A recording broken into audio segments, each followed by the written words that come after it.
Definitely love that. And a lot of things just transfer over, right? Like if you're using stock logic plugins, stuff like that, all of that stuff transfers over pretty well. It's not until you start getting into plugins, but you know, for the stuff, I mean, for a lot of things, I mean, the sounds get it done. The sounds get it done. Cleo says, tell us a highlight from ATL. All right, let's talk about a highlight from the Atlanta meetup we had, Sync Producer Hub members, and then we'll bring Janelle up. Looks like Janelle's calling in. So one highlight, I was having a conversation with the producer, and it's crazy. We were talking about how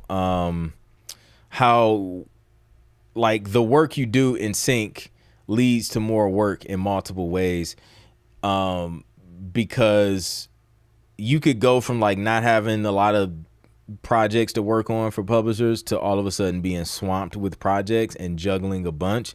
And that happens because your work works for you in a couple different ways, right? The obvious way is you produce the music, you send it to the publisher, you get upfront sync fees, you may get some consideration fees, you may get, well, you get like back end royalties and things like that. So it's working for you in that way, right? The obvious way. But it's also working for you because now the publishers are listening to your work and they're like, oh, this is great work. So then naturally they want more great work from you. You'll also have other publishers listening to your work on other publishers' website, or they may come across your work that's been placed on TV, Shazam it, whatever, figure out where it was from.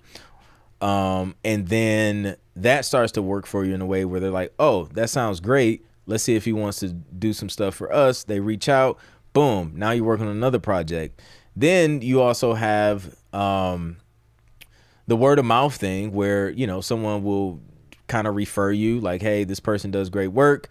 You know, bring them, you know, here's their info, whatever, reach out to them, see if, you know, whatever they want to do some work for you. Boom. And then other things spin off, like other deals start to happen. The next thing you know, like it just starts to snowball and your work is like double working for you, triple working for you. So that was like one highlight, just kind of hearing that from producers, hearing producers just kind of stepping outside of their comfort zone, trying new things, trying this space and sync, and then, you know, hearing the wins and things like that. Definitely like just the conversations, and just hearing how people got started, how people learned about sync, all of that stuff, was definitely a highlight. So yeah. That's it, man. Let's bring Janelle up. We got somebody calling in. Let's see what's up. Janelle, can you hear me? Uh, Hello, this is my first time. I was just watching the show. I didn't know this was for me to come up.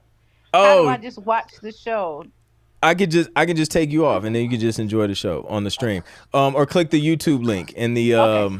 yeah, in the calendar. You'll be good. Okay. Thank you. Wonderful job. I enjoy the community. Thank you. I appreciate it. Shout out to Janelle. Rich says, I check my main inbox, often nothing but spam. Lamar says, cool, thanks. Public beta, yep. Shout out to, Splice integration. That's what's up. I don't know how much I would be able to use that in sync, but still cool for those who do, or just for inspiration, like just to start ideas and then whatever if you gotta strip it out for sync stuff, you can do that. Luke says the only thing I can criticize on Ableton is that they still got some issues with importing videos.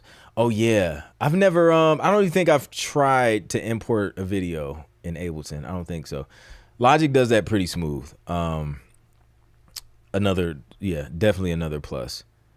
You guys heard about The Weeknd leveraging his catalog to get that $1 billion.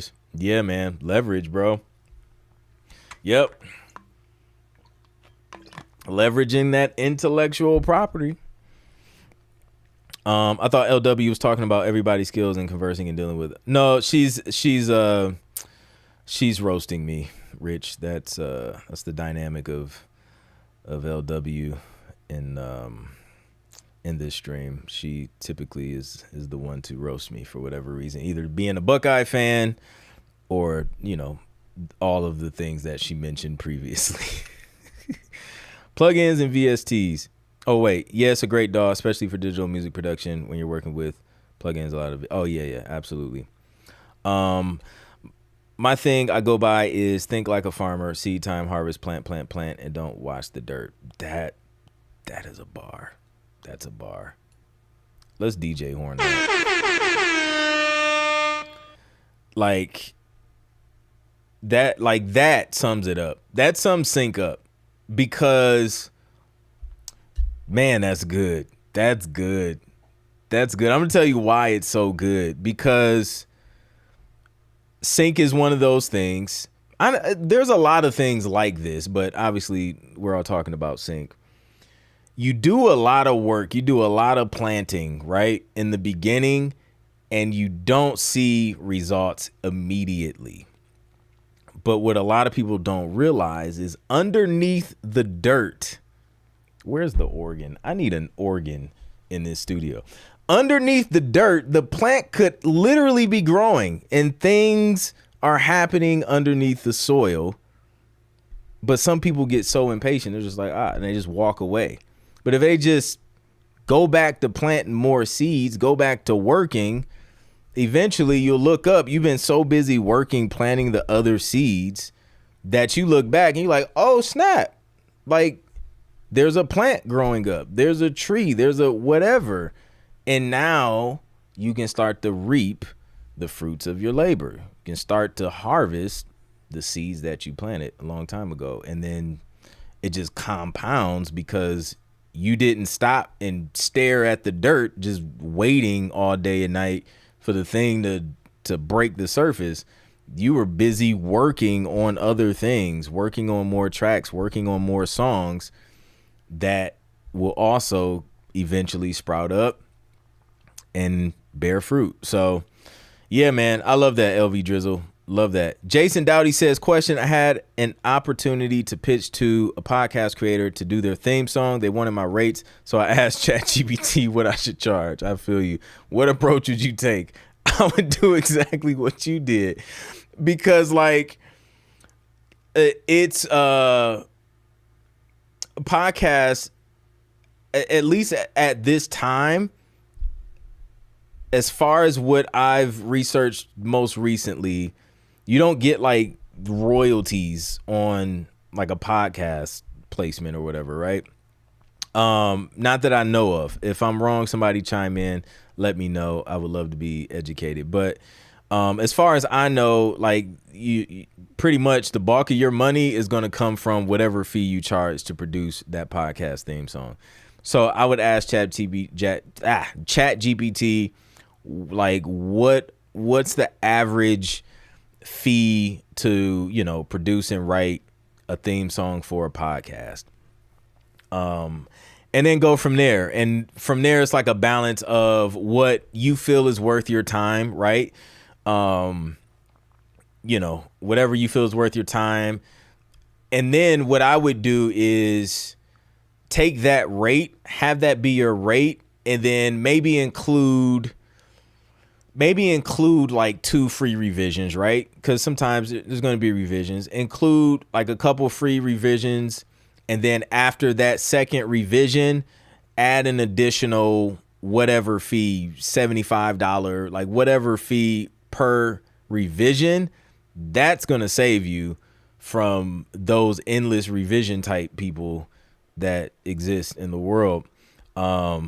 Because if you don't, you could be doing unlimited revisions forever. And now that original fee that you quoted, it's like, bro, I should have charged way more than that because of the time that I spent going back and making these revisions. And people get super duper careful when you have a fee attached to each revision, because they know they're gonna have to, like, it adds up. So when they do send you a list of revisions, they will think very, very carefully, and they'll try and keep it within that free revision limit. And that's going to save you a lot of time and headaches. So that's what I would do. Ask ChatGPT what are, you know, average rates to do something like that. And then compare that to what you feel comfortable charging, what you feel you're worth in terms of the time you're going to spend doing that. And then make sure, you know, you make a little bit on top. and then add maybe a couple free revisions or whatever you like to do. 1 revision, 2 revisions free, and then have an additional fee per revision after that. And you could also, if it's something you want to, like, say it's like an instrumental, you could also put in the agreement that you still, you own the exclusive rights to the instrumental or something like that if you want, and then you can take that and then relicense it to whoever you want, or give them like a non-exclusive license to use that theme song, unless it's super specific, like if it's a theme song about like chili dogs, and it's like their very specific podcast name, like the Chili Dog Podcast, which is the most random podcast name ever thought of. But if it's the Chili Dog Podcast, it's probably not gonna be a lot of uses for a song about a chili dog podcast. So, if the instrumental could be used, you can still use the instrumental. Lyrics, maybe not so much. But, you can just play it like that. Yeah, man. Yeah, I mean, she has years of practice, doing this. So she's gotten pretty good at it over the years, I must admit. What's up, Allison? Shout out to Allison in the building.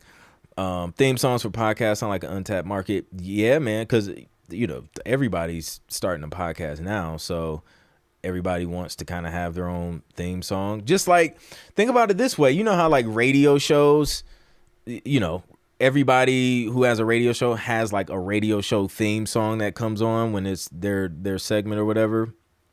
It's like same with podcasts. Now you could be the one to create podcast jingles or whatever. So yeah, I definitely think there's opportunity there.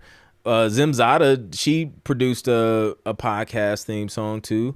I've done one some years back. I don't know if they ever released it or not, but yeah, man, people want podcast theme songs.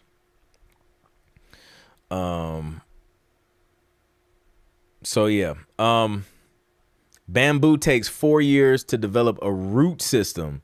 4 years just for the roots. It's crazy. Bamboo is strong too. Like once it's up, it is up and hard to break. Shout out to Bamboo.